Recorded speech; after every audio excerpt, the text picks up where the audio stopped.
திரைப்பட நடிகர் தாவேகா கட்சியின் தலைவர் விஜய் அவர்களுக்கு வணக்கம். நேற்று உங்க மாநாட்டில் எம்ஜிஆர் ஆரம்பிச்ச கட்சி எப்படி இருந்தது, யாருகிட்ட இருக்கு, நிறைய விஷயங்கள் பேசியிருக்கீங்க. அதுல சில விஷயங்கள் கருத்துக்களா பகிர்ந்துக்கணும்னு நான் நினைக்கிறேன்.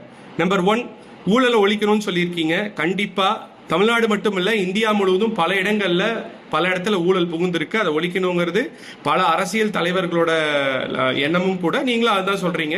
அதுல எந்த மாற்று கருத்து இல்லை. ஆனா நீங்க 30 வருஷமா இருந்த உங்க துறையில இருக்கிற ஊழலை நீங்க முதலா களை எடுக்கணுங்கிறத என்னோட கருத்து. ஏன்னா ஒரு படம் ரிலீஸ் ஆகுதுன்னா அரசாங்கம் 100-150 ரூபாய் ஏதோ விலை நிர்ணயம் செய்திருக்கு. அதுக்கு தான் படத்தை டிக்கெட் விற்கணும்.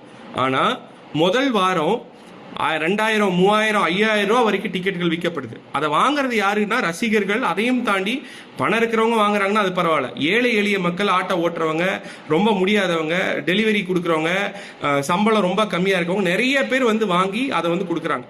இன்னைக்கு தேட்டருக்காரங்க அப்படி காசு வாங்க முடியும் அப்படிங்கறதுனாலதான் அவங்க தைரியமா ப்ரொடியூசர்கிட்ட இருந்து படத்தை வாங்குறாங்க. ப்ரொடியூசர் அதனாலதான் தைரியமா உங்களுக்கு 250 கோடி ரூபாய் சம்பளத்தையும் கொடுக்குறாங்க.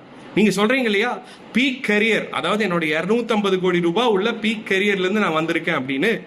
அந்த கரியர்ல நீங்க வாங்குற 250 கோடி உங்களுக்கு தைரியமா உங்க ப்ரொடியூசர் ஏன் கொடுக்கறாருன்னா, அவர்னால முதல் வாரம் 150 ரூபாய் டிக்கெட் 1000 ரூபாய்க்கும் 2000 ரூபாய்க்கும் வசூல் பண்ணிட முடியும். அவ்வளவு கலெக்ஷன் ஆகுங்கிற நம்பிக்கையில தான். அப்ப நம்பர் 1 ஊழல் இங்க இருக்கு.